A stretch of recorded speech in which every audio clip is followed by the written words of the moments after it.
Alrighty, Hatsamea once again. We are here in the wilderness, praise Yahweh, for Sukkot 2025.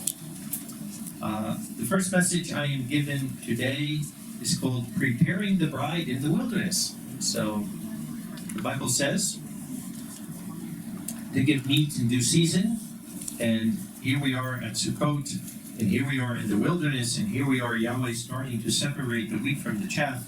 So I think it's a great message to go over here. Before I start, I just want to go over the drawing. And I want to thank Sister Dear for doing that drawing. Where is she? Very good. Very, very nice that you did here. So we see here, many are called, few are chosen, few are faithful. Yeah, if you could just turn that, we could see it. And what happens is we have the outer court, right? So after baptism, we become spiritual Israelites, and we're able to go into the outer court. Because remember, even in the outer court in Israel, only Israelites were allowed to be in the outer court. A Gentile could not come in. And if you remember in the book of Acts, when the Apostle Paul, they thought that he brought a Gentile into the temple area, and they were beating him up. So we start out in the outer court. That's where we all start out. That's where it goes. And then as we're growing, we become priests, and we go to the inner court, because you had to be a priest to go inside the sanctuary of Yahweh. That's the second step. And that's what we're training for. We're training to be kings and priests in the kingdom.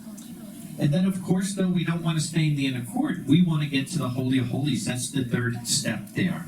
And the Holy of Holies is basically being kadosh. It's being in the presence of Yahweh. And that's our goal here. So as believers, this is from the time you become a believer, you should be thinking about this. When we're having a plan of action, that plan of action should be moving from the outer court into the inner court, into the Holy of Holies. And, it's amazing sometimes that you could see people that have been around 10 years, 15 years, 20 years, sometimes even 25 years or more, and they've never moved from the outer court. They've just basically, get baptized, and then that's where basically they stay. So I want to talk about that today. I want to talk about preparing to be faithful in coming out of the system, and Yahweh preparing, like I said, he's separating right now the wheat from the chaff, and those not preparing are going to reap what they sow. So in the end time, like it talks about, you see in the Bible sometimes where, like in the book of Habakkuk, like he'll say, Heavenly Father, here it is, these people are sinning and they're prospering and what's going on. But in the end time, like Yahweh says, the thief and the sinner will be cut off in one day. So we're living in a time, we're living in real time now, like I said. Whereas before, it was a shadow, but now this is the real wilderness. It's not, in 1,000 years from now, the same way we read the book of Exodus and we're looking at the children of Israel in the wilderness and we're looking at examples from them, in 1,000 years from now, whatever Yahweh has, we're that example. We are the real end-time wilderness. This is it. In a few years, Yeshua will be here and the kingdom will be here. There's nothing more to do except prepare ourselves.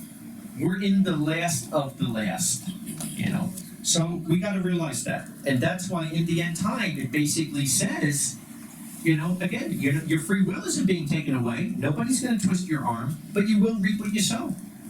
And that's why sometimes, like when people even ask me, if there's an Elohim in heaven, how can he allow this and how can he allow war? It's like, how can he allow it? You're doing it. You're choosing that. Mankind is choosing war. Mankind is choosing the rebellious. Mankind is choosing to go against Yahweh. The only thing he's not doing, which he never did, was take our free will away. He's allowing us to learn and reap what we sow.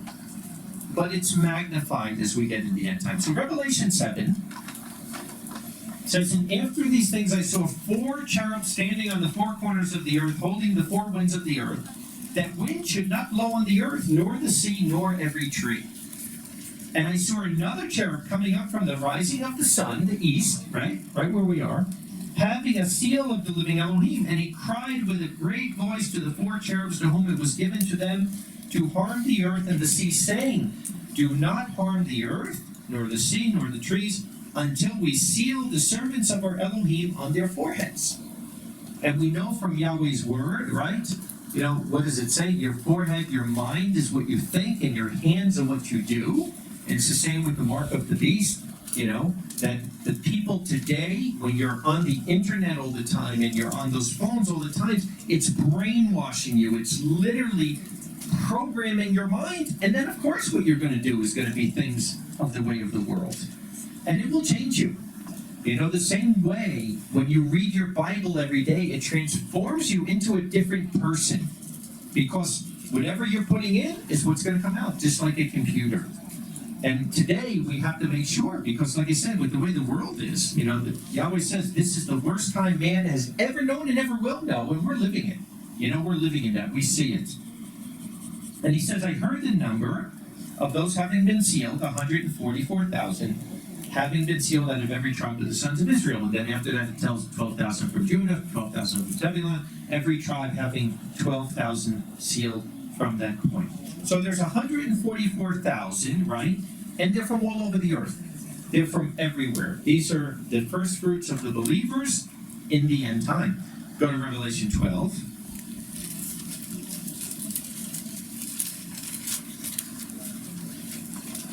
Verse 1, a great sign was seen in the heavens, a woman having been clothed with the sun, and the moon was underneath her feet, and on her head a crown of 12 stars, and having babe in the womb, she cried, being in labor and having birth pains to deliver. And I was going over this last night. This sign happened a second time, September 17th, 2023, but it happened the first time when Yeshua was born. It was literally the Star of Bethlehem. Ernest Martin's book, The Story That Astonished the World, is an amazing book that is the proof of this. And a matter of fact, because it's not a religious book, it's a scientific book, more than 500 planetariums around the world have changed the birth of Yeshua from December 25th because of that book. Because it's a really good book scientifically, it goes into it. And then it says, and another sign was seen in the heavens, behold, a great red dragon, and we know Drago, the constellation of the dragon, is up there also, having 7 heads and 10 horns, and on his heads were 7 crowns, and his tail drew the third part of the stars of the heaven, you know, the cherubs that became demons, and the dragon stood before the woman being about to bear, so that when she bears, she might devour her child. And I always say, you know, because in this world, it does take faith, right, to be a believer. And we do see Yahweh in ways we see him through his word. He speaks to our mind sometimes. You know, we see him through things that happen. But nobody, no human being, has seen Yahweh face to face. You can't see Yahweh face to face and live. So I can understand why people that don't have faith would doubt and why they wouldn't believe. Because you can't live, I've given sermons on this, you can't live in eternity and you can't live in time at the same time. And they're total opposite of each other. And time really doesn't exist. It's something that was created. It's a piece of eternity that was created for this time.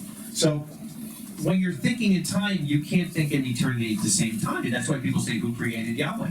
Because they're living in time. They're not living in eternity. They're living in a linear. So I can understand that. It makes sense to me why people would doubt Yahweh, why they would not understand it. But how can a cherub? How could a cherub, you know, Lucifer, the guardian cherub, you know, hello, that was at his throne. He was one of the cherubs guarding the Ark of the Covenant. How on earth can he turn and come against Yahweh and take a third of the cherubs with him? I think that scares me more than anything. Because when I hear that, my heart is pounding, thinking, what chance do I have? You know, how on earth can that happen? But if that doesn't scare us, to make sure, wow, I am not bringing anything in my life. I am going to be that horse with the siders, the binders. I am only going to follow because I know I can be deceived. I know it. I've been deceived in my life before. And every one of us has been deceived. And many of us, even in this room, are being deceived right now. And yet, we allow it every day. We allow it. You know? Yahweh took in our congregation, I think now it was almost 10 years ago, when we were studying the Amish, you know, the Amish experiment. And we're blessed today have a gentleman, a good friend of mine, that used to be part of the Amish. So if you want to know anything about the Amish, please talk to Brother Daniel back there. And I thought, wow, you know. Once people see this, and once they see the difference of the Amish and they see how they live, I know people will be coming out. But I can tell you now, 10 years later, as a congregation, we are way more worldly than we were 10 years ago. We really are. And as I travel to places, I'm shocked. I'm shocked to see. I'm shocked to see the youth. I'm shocked to see the brethren. And I'm shocked to see the elders, believe it or not. I'm almost ashamed I have to say this in a sermon, but I hope I shame some of our elders. I hope I really do. Because I've seen there where some of the elders right in front of me have those stupid phones and looking through it. And I'll tell you, I think the next time I'm just going to rip it out of somebody's hand and break it in front of them. Because I'm really up to here with it. How people are not changing. They're not. They're not changing. But you know what? Gotta watch myself because I can only change myself. But the time is here. And we've wasted as a congregation a lot of time where we could be in a different place right now that we're not. We're really not. I praise Yahweh for the communities, you know, and they're having their struggles. But I see the growth in the communities that I don't see in the other brethren. And it's almost to a point where I'm feeling now that it's getting to the point where it's like as I'm talking, it's like, that it's almost like they can't even hear my words anymore. And that gets scary when you get to that point, because that means you're almost fully brainwashed. And because brainwashing doesn't happen overnight, right? It takes time. The same way when you become a believer. And I've had people say, hey, my family said we're being brainwashed. I said, hallelujah. Yahweh is washing our brain. Yes, he's washing the filth of Babylon out of our brain, and he's washing it and renewing it, right? And that's what we're going to talk about today, renewing our brain. But there's a lot of brethren on the other end that are not doing that, and they're allowing the brainwashing of Satan, the God of this world, every day of their life. So where that's going to go, I don't know. I'm not going to keep talking about it too much today or in the future, because I need to start focusing on the people that are really with the program, you know, and the people of change. So when we're looking at this, we see, right? And I'll go down to verse 6. The woman fled into the wilderness where she had a place, it having been prepared from Elohim, that there they might nourish her 1,260 days, right? 1,260 days, roughly 3.5 years, if you don't have an intercalatory month, but that's for another story. But this is what it says there. So, this is a parallel of the congregation going to the wilderness in 360 AD. It's in the book, the Gates of Hell book. You can see it or read it in there. I'm going to continue in verse 7. And war occurred in heaven, Michael and his cherubs making war against the dragon, and the dragon and his cherubs made war. And this is something in the end time, scary, this galactic war that's going to go on in heaven. And I can only imagine what it's going to look like, you know, when from the earth as we're seeing this. But they did not have strength, nor yet was place found for them in heaven. And the great dragon, Satan, was cast out, the old serpent being called the devil and Satan. No doubt who he is. He deceiving the whole inhabitable world, right? Which means all of us to one degree or another have been deceived. And that's why I'm saying it should scare us that every minute we're in his society, we're taking that risk of being deceived more. He, deceiving the whole inhabitable world, was cast out into the earth, and his messengers were cast out with him. And I heard a great voice in heaven which said, now is come the salvation and the power and the kingdom over Elohim and the dominion of his Messiah. Praise Yahweh. Because the accuser of our brethren is cast out, the one who accuses them day and night before Elohim. And that's why I said, if you have an accusing spirit and you're keep saying things about brethren, then you're on Satan's payroll, basically. You know, because he is the accuser of the brethren, and like I said, he does it day and night. And they overcame him. How did they overcome him? Very important. Because of the blood of the Lamb and because of the word of their testimony. How good is our testimony? Right? Really depends on whether we're going to be in the kingdom or not. How good is our testimony? How good is our word? And they did not love their soul even unto death. Because of this, be glad the heavens and those dwelling in them. Woe to the ones dwelling on the earth and the sea, because the devil came down to you having great anger, knowing his time is short. Right? So this is where once we see some of these things happen, we know, boom, there's only 1,260 days, or there's, whatever. So this is as this is happening. And the dragon saw that he was guessed the earth, and he pursued the woman who bore the man-child. So this happens in the end time. There's no doubt about it. We're living in that time. We're waiting for a few of these things to happen. And like I said, only Yahweh knows the times and the seasons, but we're not in the beginning of this process. We're in the last stages of the process. Verse 14, and 2 wings of a great eagle were given to the woman that she might fly into the wilderness to her place. I've had a lot of people tell me, well, Yahweh can just protect anybody where they are. Of course he can. He can protect you anywhere. There's no doubt about that. I don't doubt that. But there is a specific place for a certain group of people in the end time, where she is nourished there for a time and times and half the time from the serpent's face. That could be also 3.5 years, but it could be not. Times can also be holy days. So it could be a holy day, holy days, and half to the next holy day season. So it can be as little as 7 months, or it could be as much as 3.5 years. Just depends on how it's being translated there. And the serpent spurted water out of his mouth like a river after the woman, that he might cause her to be carried off by the river. And the earth helped the woman, so some kind of flood is coming up. And the earth opened its mouth and swallowed the river which the dragon threw out of his mouth. And the dragon was enraged over the woman and went away to make war with the rest of her seed, those keeping the commandments of Yahweh and having the testimony of Yeshua's time. Now, I do have to say, I see this a tiny bit different than I used to see it. Because, on one sense, you could say, right, that the woman going to her place is the 144,000. Very well could be. And who does he come after? He comes after the rest of her seed, the Laodiceans that don't go.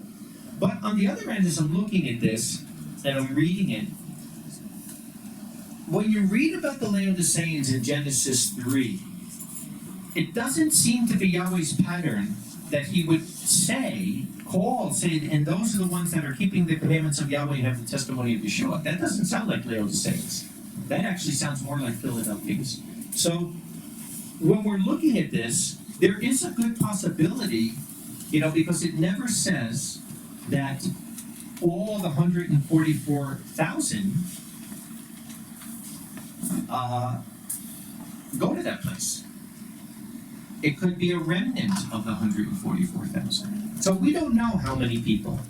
We're going to see from the message in what I've given before, definitely Selah is the place, that Yahweh says. Will there be 144,000 people here?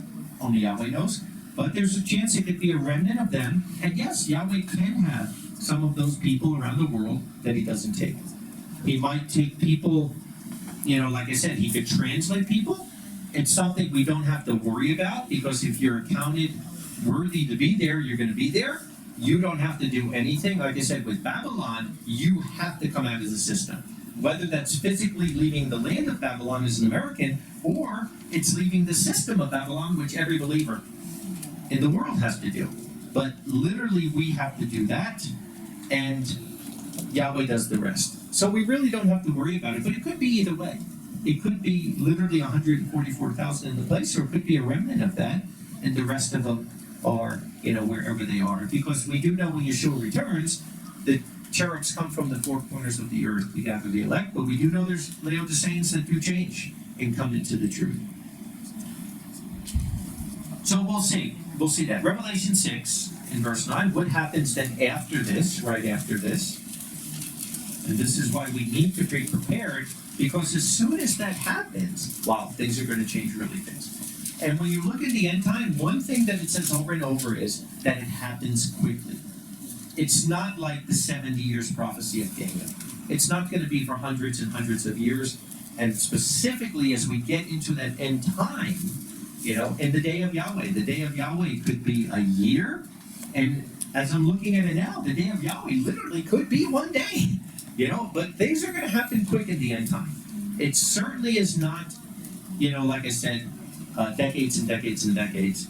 We know it's not more than 3.5 years, actually. And that's from the beginning of when the beast power is set up.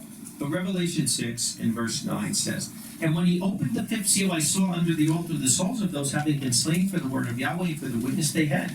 And they cried with a great voice, saying, Until when, holy and true Master Yahweh, do you not judge and make vengeance for our blood from those dwelling on the earth?" So these are all the martyrs from the beginning of the congregation till today. And they're saying to Yahweh, when are you going to take vengeance on us? And look what he says. "And there was given to each one a white robe," right? As we're going to see, that's what we need for the wedding supper. "And it was said to them that they should rest for a little while until might be fulfilled also the number of their fellow servants and their brethren, those being about to be killed even as they." So there is a great martyrism that's coming, right? But to the true believer, the faithful one, it don't matter, because they're ready to give their life unto death. Revelation 14. And this is when Yeshua returns, right?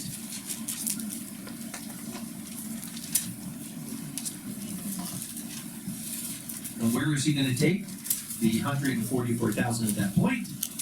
To Mount Zion. Chapter 14, "And I saw and behold the Lamb standing on Mount Zion, and with him were 144,000 with the name of his Father having been written on their forehead." When people ask me, is it really important, the name of Yahweh? This is one of the first scriptures I go to. Because at the end time, if you're going to be accounted to be a first fruit, of course, it's the most important thing. "And I heard the sound of heaven as the sound of many waters, and as the sound of great thunder. And I heard the sound of harpers harping on their harps, and they sing as a new song before the throne and before the four living creatures and the elders. And no one was able to learn the song except 144,000, those having been redeemed from the earth." So there must be a lot of ties in that number, because you got to know the song. These are the ones, now who are they? These are the ones that have not become defiled, right? They're not part of commercial Babylon, for they're pure. These are the ones following the Lamb wherever he may go. These were redeemed from among men, right? Because we're all part of the system, but they've come out of it.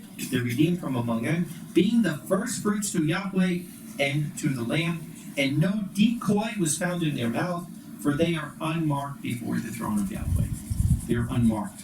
They're not, they are not part of commercial Babylon. They're not part of that system. They're completely out of it. So this is preparation for the wedding supper in heaven, because that's where they're going to go from here. They're going to go up to heaven to the wedding supper with the Father.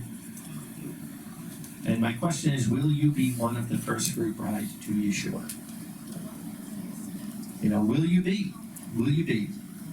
And right now, life is a test, and Yahweh is testing us. He wants to see how much we want it, because I say to people, I can guarantee you, when the kingdom comes, there will not be one rebellious person in the kingdom.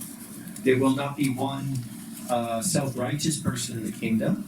There will not be one person seeking his own will in the kingdom. But everyone in the kingdom will want to serve others. Everyone will want to be under Yahweh's judicial order. And it's a choice. It's a personal choice we have to make. So are we making that choice every day of our life? Let's go to Song of Solomon, chapter 2.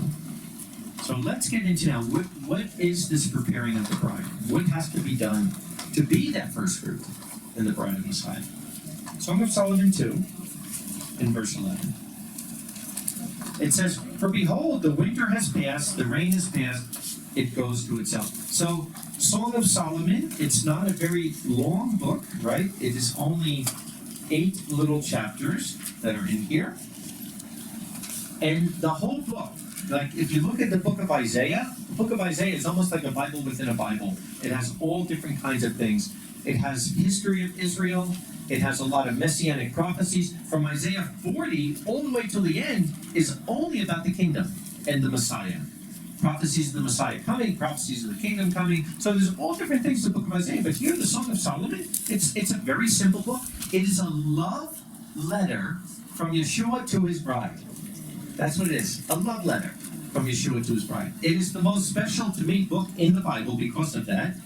And there is not a book in the Bible where you will get more intimacy of Yeshua talking to his bride than Song of Solomon. So here in verse 2:11, it's giving us kind of like a parameter of timing, right? So when does this happen with the bride? "For behold, the winter's past, the rain is past, it goes to itself." This is happening around Passover time. You know, that's what happens. When the rain is stopped and winter is past, it's Passover. So it's around Passover time. And he's saying, you know, this is the time where the bride is leaving to the wilderness. But only the people that are 100% committed are going, right? Then Luke 14. We go to Luke 14, verse 26 and 27.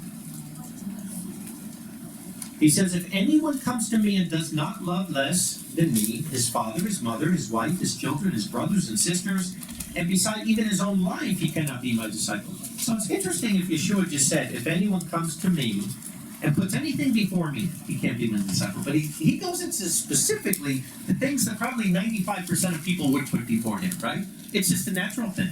It's a natural thing to put, you know, father, mother, wife, children, brothers, sisters, even our own life, you know, because we are selfish by nature. But he says, if you do this, you cannot be my disciple.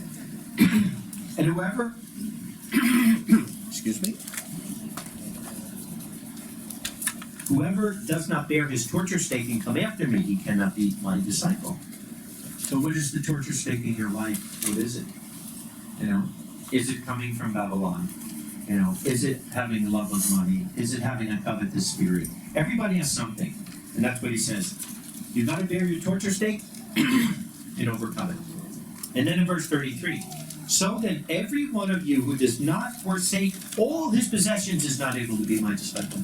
Unless if there's anything in your life that you're putting before him, right?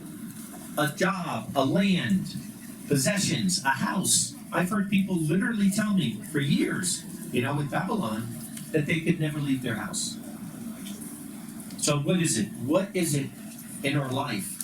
It's something different for everybody that we're putting. And you know what? I'm sure a lot of us would say, oh no, I don't put anything before Yahweh. But if we're not, then we would be studying our Bible and doing the work and bearing fruit. We are putting things before Yahweh. We're just not admitting it. And you know what that means? If you're putting things before Yahweh and you're not seeing it, that means you're on Laodicean. That you think you're rich and increased with goods in need of nothing, and you're poor, you're blind, you're miserable and naked. So you better start really thinking and praying and asking Yahweh to show you, what am I putting before you? Because, you know, there's 24 hours in a day. I'm going to get into this in another message. But minimum-wise, you have to give him 2.4 hours a day just in tithe. You have to tithe. There's 24 hours in a day. 10% of that is 2.4 hours in tithe to Yahweh. And I say prayer and Bible study is not for Yahweh. That's for you. That's your blessing. You're studying the Bible and you're praying. That's your blessing. You know, are you giving Yahweh minimum? And like it says in Luke, you know, when you do the minimum, consider yourself unprofitable. You're only doing what you're commanded to. But we're commanded to do that. And are we even doing what we're commanded to? So we want to make sure that we're thinking to ourselves, you know, what are we putting before Yahweh in our life? Our bridegroom, right? What are we putting before the bridegroom? Back to Song of Solomon, chapter 1, in verse 8. He says, if you yourself do not know, most beautiful among women. Wow, can you imagine? That's what Yeshua is saying to us. He's calling us most beautiful, and his definition and idea of beauty is a little bit different than the world definition, because beauty means functional. You know, his bride is a functional bride, and we're going to see this in a little bit as we go into some of these scriptures. It's a bride that's functional. It's a bride that's producing, right? So he says, if you yourself do not know, most beautiful among women, go in the footsteps of the flock and feed your kids beside the tents of the shepherd. So he's saying, you know, stay close to the body. You know, if you don't know yet, then learn it, right? Learn it. Where are you going to learn it? You're going to learn it from the elders in the congregation. You're going to learn it by being part of the body of Messiah. And that's why anybody that's out there that says, I'll never follow a man, and they want to be all on themselves, don't even give them a breath of your time. It ain't worth it at this point. Because you're not going to change them. And those are the people that are 100% Laodiceans. Because very clearly, Yahweh is a family. And this is the number one thing I try to share with people that are getting baptized. You know, you're joining a family, and there's responsibility in a family. And if you basically join that family and run off on your own, then you're not really joining a family at that point. So, thank you.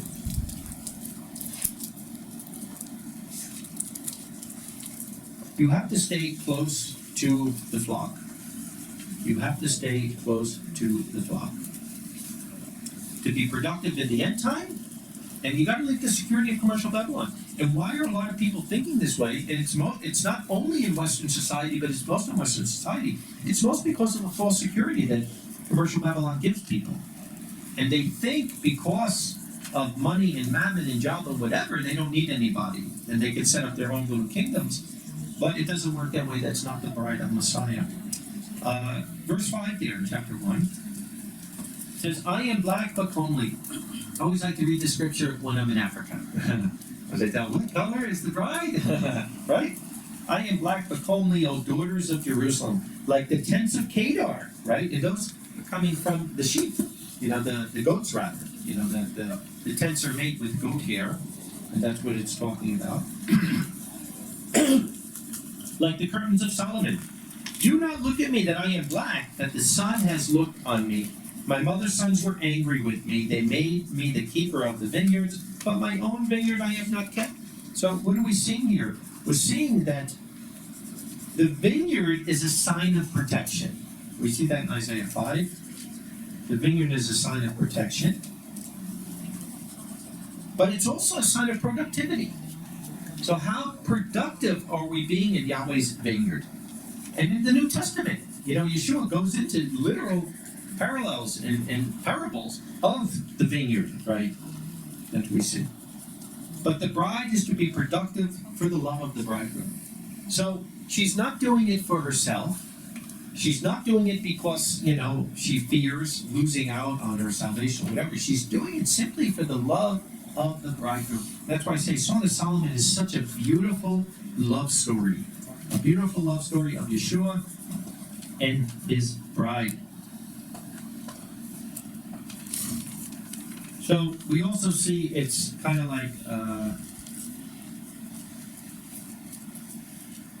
a parallel that Yahweh's making, like where we know that in the end time the bride has to make her garment white, right, and spotless, but she comes in black and comely. So it's like that. It's that opposite showing. So when the woman comes in the wilderness in the end time, she's not ready. She's not, but she understands she's got to change, and that's the key. That she's not just letting years and years and years go by and doing nothing. That she's realizing, I have to do something different. So she's going to the vineyard for protection, but also productivity. That's where the work of what Yahweh is. And that's where she's going. So let's go to Proverbs now. I usually go here, right, for ladies' classes, the Proverbs 31 woman. But today I really want to talk about the Proverbs 31 bride. There's an article I had years ago in one of the Good News magazines, from the Good News magazine, in the Remnants Walk, that was called the Proverbs 31 husband. It's really a great article. Really, really like that article. Because Proverbs 31, yes, it is great for ladies in the congregation and to share with them what they can attain for, but it's really for the men too. It's for all of us. Because Proverbs 31 is the kind of bride that Yeshua wants when he returns. So let's go there, start in verse 10. And he says, who can find a bride of virtue? For her value is far above jewels. The heart of her husband, right? Who's the husband? Yeshua. Trusts in her so that he has no lack of gain. Does Yeshua trust in you? And, I say that sometimes if you're thinking in your life that you're wondering, what your spiritual gifts are, or you're wondering how to bear fruit, the thing is, maybe you're not bearing fruit because maybe Yeshua can't trust you to bear fruit. Because it takes a lot of responsibility on his part to give to you. And it's one of the things that he's been showing me the last year, and I pray now every single day. One of the things I pray to Yahweh is I say, thank you, Father, that you trust me enough to do this. You're always thinking of yourself and what I need to change and how I can be better and this and that. But then it's like it hits you that, wow, I wouldn't be sitting in this chair if Yahweh didn't trust me. So we should be thanking him and trying to build that trust with him also. Because in the end, what does he say? The harvest is ready, the workers are few. It's not that Yahweh only needs 1 or 2 or 3 leaders. Like I said, the mentoring program, he needs all of us. And then some. You know, you got 8 billion people in the world out there. He needs everybody. And the problem is, it's almost like the wedding feast. The invitations are going out, and everybody's busy doing their own thing. You know, nobody has the time for the work of Yahweh. But that's the key here when you think about it, right? Think about just in this world. You know, if you're a man, think about yourself as the husband and think about your wife. How would you feel if, here it is, you had a business or, you know, you have a family with kids and your wife was basically out there working a job every day somewhere else. You know, you barely ever saw her. She didn't take care of your kids. She didn't produce any fruit. And then she's going to come and say, yeah, I want all the inheritance. As men, we're doing the same thing. Because we are the bride as much as the women are the bride. And if our whole life is basically doing for us, and we're not doing the work of Yahweh, we are not qualifying to be the bride of Messiah. It's that simple. We got to be bearing fruit. And again, it doesn't take away from our family responsibilities.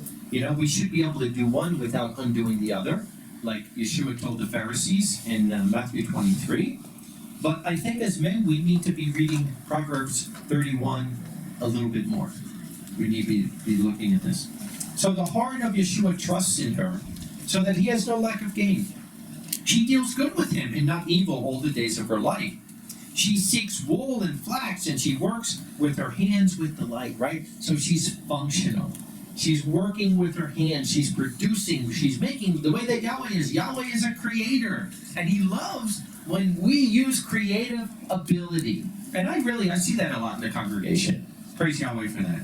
I see so much, especially with the ladies, but with the men also, with creativeness and being able to make and create and produce. And I think that's wonderful. She's like the merchant ships. She brings in her food from afar, right?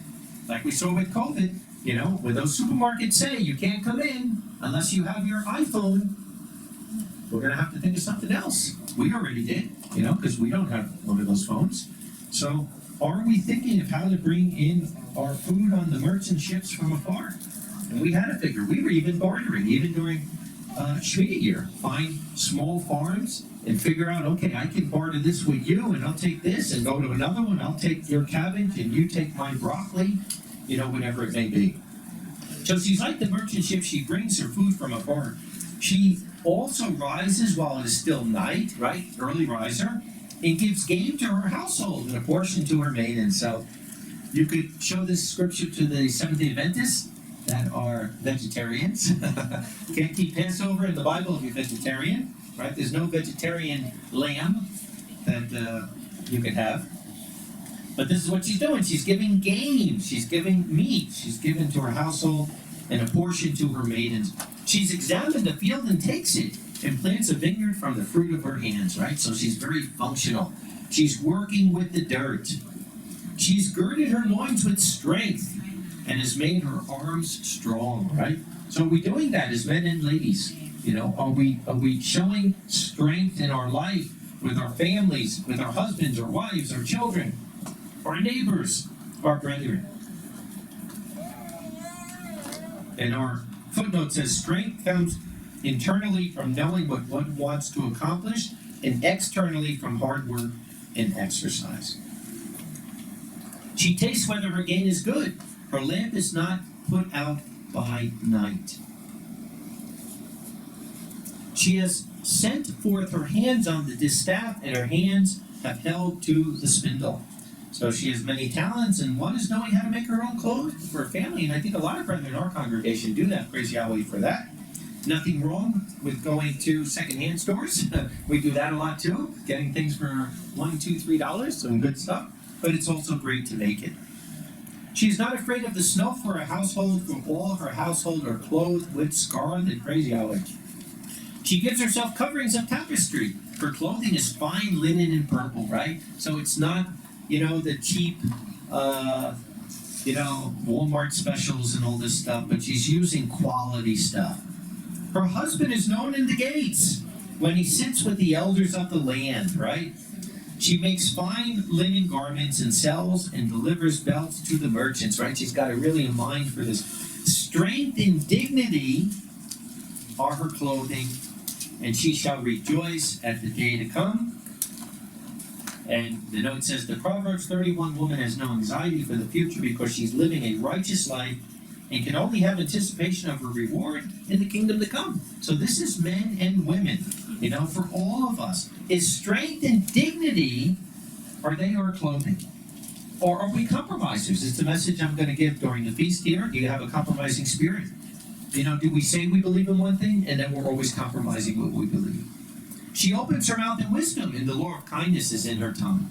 She watches the ways of her household and does not eat the bread of idleness, right? So the one thing is she is bearing fruit. Her children rise up and call her blessed. Her husband also praises her, right? Yeshua is our husband.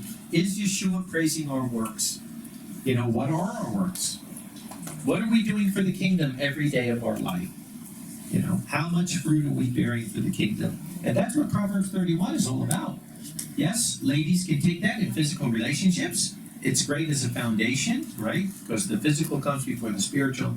So Proverbs 31 primarily is for Yeshua and his bride. Let's go back to Song of Solomon.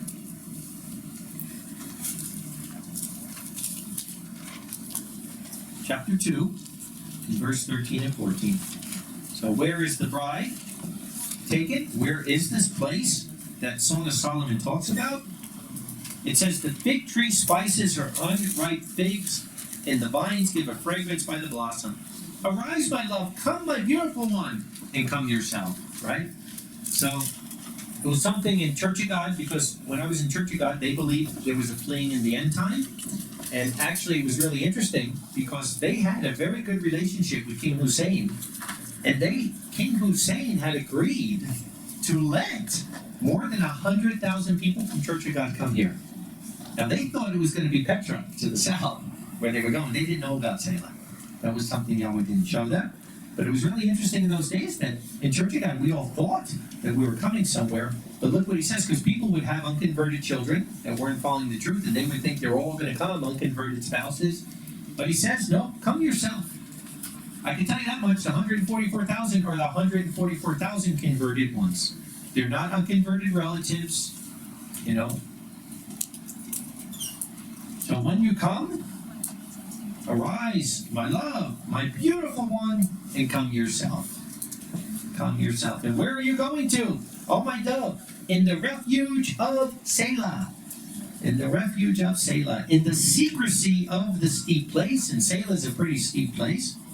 He says, let me see your form. Let me hear your voice. For your voice is sweet and your form is beautiful. And our note here says the bride is hidden in the rocks. That's where Yahweh has it. And we know at the top of Selah they have all kinds of caves up there where people actually have lived in the past.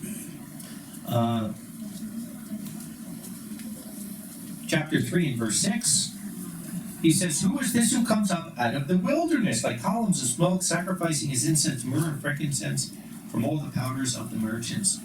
Who is this who comes up out of the wilderness like columns of smoke? So where is the woman come in the end time in the wilderness? She's not in commercial Babylon.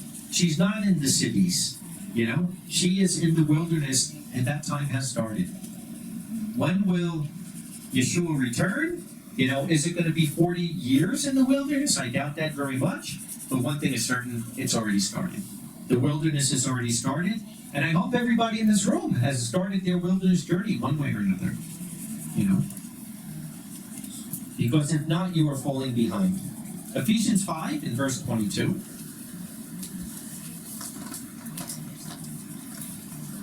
He says, wives, submit yourself to your own husbands as to our master. And I say, as we're going to see, this is talking about Yeshua the congregation. This is talking about men as well as women. And, it's interesting because through my years in my life as a believer, 40 years in the faith, I've seen a lot of dominating men who had controlling spirits that would never follow a man, they say, but when it came to their family, wow, they were the most abusive, controlling as you can. but they would never follow anybody. And when we're looking at this here, wives, submit yourself to your own husbands as to our master, we're talking about men and women. We're talking about the bride of Messiah. So men have to learn to submit as well as women have to learn to submit. Because like I said, in the kingdom, there will not even be one person who is unsubmissive. Because that's a selfish spirit. It's not the spirit of Yahweh. So, like he said, wives, submit yourself to your own husbands as to your master, because a husband is the head of the wife, as also Messiah is the head of the congregation, and he's the savior of the body. So it all goes back to Yeshua, and if we can't submit to an earthly person now, you'll never submit to Yeshua. Because Yeshua put those people in there. Ephesians 4 in verse 11. Yeshua put pastors and prophets and teachers. He set it up that way, this system. So if we're not following it, we're not following him. But even as the congregation is subject to Messiah, so also the wives to their own husbands in everything. And who is our husband? Who is my husband? Yeshua. So am I being submissive to Yeshua in everything? Is Yeshua the first work in my life? You know, like I said, as husbands, just think about it. Think about if your wife came to you today and said, hey, I just got this great job offer, and I'm going to be working away from the house about 10 hours a day, and you're going to have to do all this and do all that and take care of the kids. How would we feel? And as men, are we doing the same thing to Yeshua? When we're supposed to be the bride of Messiah, are we finding everything else in our life, but we're not doing his work whatsoever? Verse 25. Husbands, love your wives as Messiah loved the congregation and gave himself up on its behalf, that he might sanctify it, cleansing it by the washing of the water of the word, that he might present it to himself as the glorious congregation, not having stain or wrinkle. And that's what we need to do. Or any such things, but it be holy and without blemish. So that's what we're trying to do. We're trying to get the stains, the wrinkles, and the blemishes out of our life. That's the key, what we have to do. As a bride is serving the bridegroom, Yeshua, truly first thing in our life. Is that the first thing in our life? But that's why I say sometimes I think it's easier for the ladies because they're already in that position as the wife. So it's easier to set it up. But for the men, because we're not in that position, you really got to change your mindset to that. Matthew 6, in verse 19 to 21, he says, do not treasure up for you treasures on the earth where moth and rust come to corrupt, and where thieves dig through and steal. But treasure up for you treasure in heaven, where neither moth nor rust cause to corrupt, and where thieves do not dig through and steal. For where your treasure is, there your heart will be also. No one is able to serve two masters, for either he will hate the one, and he will love the other, or he will cleave to the one, and he will despise the other. You are not able to serve Yahweh and wealth. Right? So, men and women, do we have two masters in our life? Is Yeshua our master? Are we being faithful to him? Or do we have another master? Back to Song of Solomon, chapter 8. In verse 5, he says, who is this that comes up from the wilderness, leaning on her beloved? So it's not just a matter of going into the wilderness, but it's leaning on Yeshua in the wilderness, right? And we know that phrase. I don't know if it's in old languages the same way, but in English, when you say to somebody, hey, I know you're going through a rough time, you could lean on me. Meaningly, you're helping to support that person. So that's what's happening here. Who is this that comes up on the wilderness leaning on her beloved? Because that's the only way to get through the wilderness. Remember what I read in Revelation 12, right? What made those people the overcomings? The blood of the Lamb. Are we leaning on Yeshua? Remember what Yeshua said, my yoke is easy, my burden is light. Come all to me, all you who are heavy laden. Are we coming to him? Are we putting our burdens and our cares upon him? Our study note there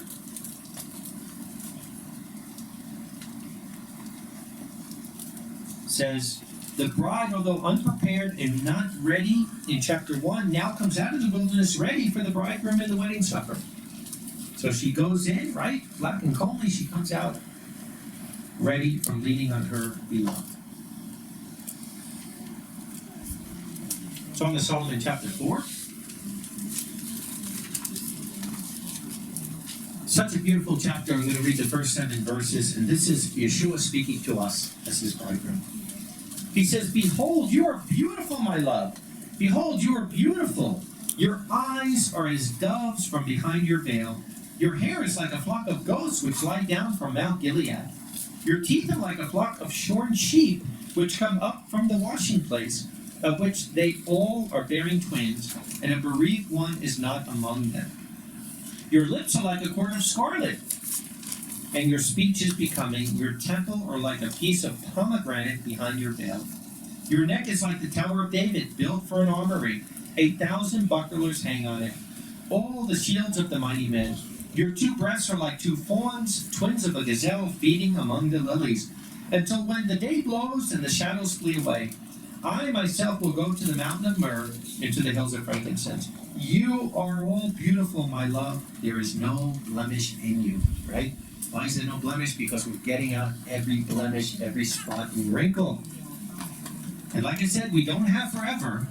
And I realized that during COVID, that for the Laodicean, for the people that are out there that really are not working on this, like I said, when something happens, if there's a war somewhere or there's an earthquake or something, they get shaken up for about a day. But then as soon as it comes down, they go right back to their life. It's the real people of Yahweh. It's the real bride of Messiah that is working on this each and every day of their life. It's not a one-time emotional feeling. And I tell people that, with baptism or whatever, and there's people sometimes that they'll have a dream or something, and it could be from Yahweh, it could not be from Yahweh, unconverted person, and then you hear and they'll tell you, like, "Oh, I had this dream," and they think maybe that they're a prophet. And I try to throw some cold water on that, because if you're coming into the faith thinking you're something, you're never going to come into the faith. The whole point of coming into the faith is realizing you're nothing. You're nothing, that Yahweh is everything and you're nothing. And it doesn't mean that Yahweh doesn't have prophets and doesn't give people dreams and visions in the end time. He actually gives a lot of that. But what it means is, he could give a recording in a dream and vision, or he could say something out of my mouth. It doesn't make a difference. It doesn't make me any more different than anybody else, or make me have to change any less than anybody else. So we want to make sure of that. We want to make sure that we are giving all the glory to Yahweh, and it's not an emotional experience, but we are working on this every day of our life out of love. Because we love him, because he is our bridegroom, and that's where we're at. So, what a beautiful, chapter 4 is there, and he says his bride is without blemish. Revelation 19. Verse 7 through 9, "Let us rejoice and let us exult, and we will give glory to him, because the marriage of the Lamb came, and his wife prepared herself. And it was given to her that she should be clothed in fine linen, pure and bright, for the fine linen is the righteousness of the saints. And he said to me, Write, blessed are the ones having been called to the marriage supper of the Lamb. And he said to me, These words of Yahweh are true." Praise Yahweh for that, right? The fine linen is the righteousness of the saints. Are we building that fine linen? The bride made herself ready in the wilderness. Song of Solomon, chapter 6, and verse 9. He says, "But my dove, my perfect one, is Echad." My perfect one, right? She's made herself ready in the wilderness, and she is Echad, which means the bride is united. The bride is united. We are one bride, right? Like Yahweh says in John 17, "I and you and me, and us and them. Make them Echad, make them united as we are united." So the bride is united in the end time. In perfect, the first fruit of Yahweh. Joel 2 in chapter 16.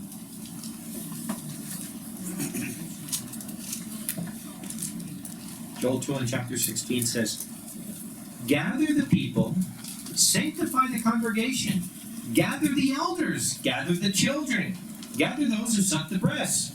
Let the bridegroom go out of his room, and the bride out of her bridal chamber." So I've been reading Joel a lot because we're living in these days, and we're very close to this false peace deal coming. Palestinian state being made, which brings the day of Yahweh. We're on the verge of all this. And as this is happening, look what he says.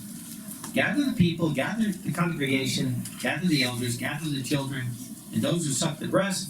Let the bridegroom go out of his room, right? Yeshua is coming out of his room, and the bride out of her bridal chamber, right? But she can only come out of the bridal chamber once she's ready. You're never going to see a bride coming out to go to the wedding in ripped clothes and her hair isn't done. And that's why now is the time. Now is the time to prepare. Now is the time to get ready. Isaiah 62. Another beautiful chapter in the Bible.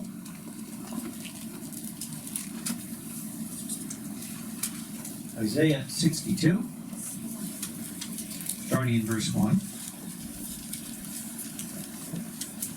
For Zion's sake, I will not be silent, and for Jerusalem's sake, I will not rest, until her righteousness goes forth as brightness, and Yeshua as a burning torch. And nations will see your righteousness, and the kings your glory. And you will be called by a new name, which the mouth of Yahweh will name. Wow, can you imagine that? Yahweh giving us a new name. And you also shall be a crown of beauty in the hand of Yahweh, and a royal headdress in the hand of your Elohim. You no longer will be called forsaken, nor shall your land any more be called desolate. But you shall be called Hephzibah, my delight is in her, and your land Beulah, married. For Yahweh delights in you, and your land is married. For as a young man marries a virgin, so shall your sons marry you. And as a bridegroom rejoices over the bride, so your Elohim shall rejoice over you. I have set watchmen on your walls, O Jerusalem, and all the day and all the night they shall not always be silent. You who remember Yahweh, keep not silent. I know I am one of those watchmen. That's why I keep taunting you over and over and over, because it's part of my job. I have to do it day and night. I can't be silent. And give him no rest until he sets up and makes Jerusalem a praise in all the earth. Yahweh is sworn by his right hand. Who is the right hand of Yahweh? Yeshua. And by the might of his arm, surely I will no longer give your grain as food to your enemies. And the sons of the stranger shall not drink your new wine for which they have labored. But those who have gathered it will eat it and praise Yahweh. And they who have collected it will drink it in my holy courts. Pass through the gates. Prepare the way of the people. Raise up the highway. Clear it from the stones. Lift up a banner over the people, right? This means the Messiah is coming. And what does it say? Behold, Yahweh has made it heard to the end of the earth. Tell the daughter of Zion, behold, Yeshua comes. Behold, his reward is with him, and his work before him. And they will be called the holy people, the redeemed of Yahweh. And to you it shall be called sought out, a city not forsaken. Wow. What a powerful chapter that is. The bride of Messiah being returned at Yeshua's return. Matthew 16 in verse 24.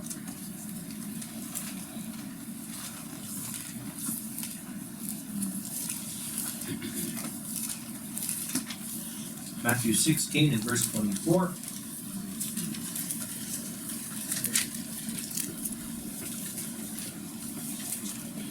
He says, Then Yeshua said to his disciples, If anyone desires to come after me, let him deny himself, and let him bear his torture stake, and let him follow me. For whoever may desire to save his life will lose it, but whoever may lose his life for my sake will find it. For what will a man be benefited if he should gain the whole world, but forfeits his soul? Or what will a man give in exchange for his soul? For it is necessary for the Son of Man to come in the glory of his Father, and then with his holy cherubs he will reward each man according to his work. No work, no reward. So this is what it's about. We will be rewarded according to our faithfulness in bearing fruit.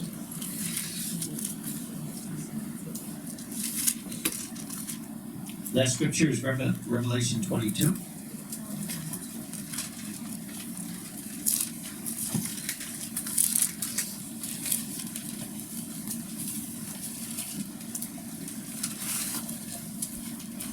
Revelation 22 and verse 12. He says, "And behold, I'm coming soon, and my reward is with me to give to each according to his work." So Revelation is a really, really interesting book because it's written in real time, right?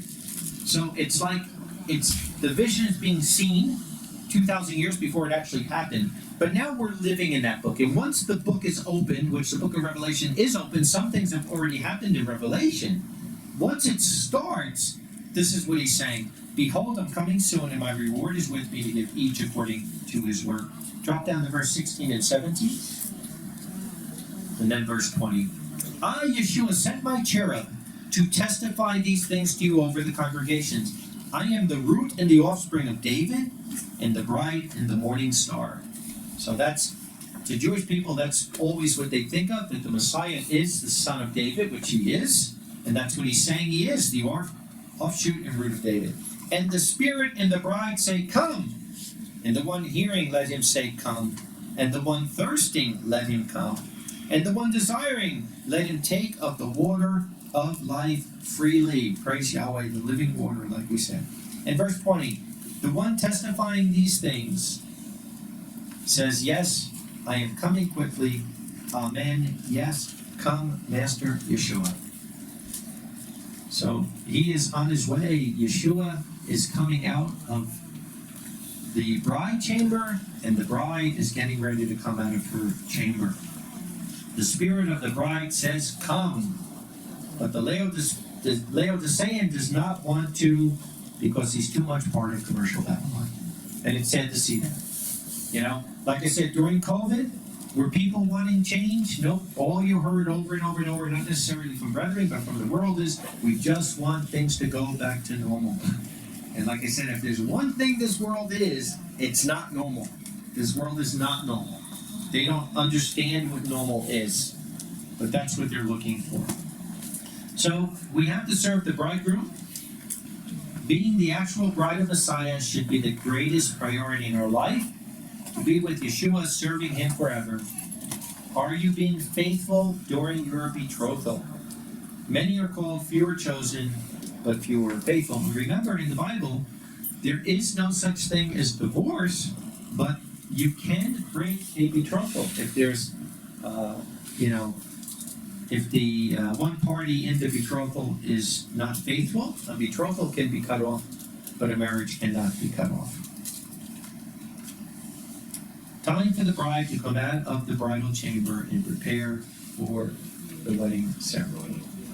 So I pray that you are all working on this and getting ready, because every day we go to bed, and every time the sun sets and a new sun comes up, we are one day closer to that kingdom.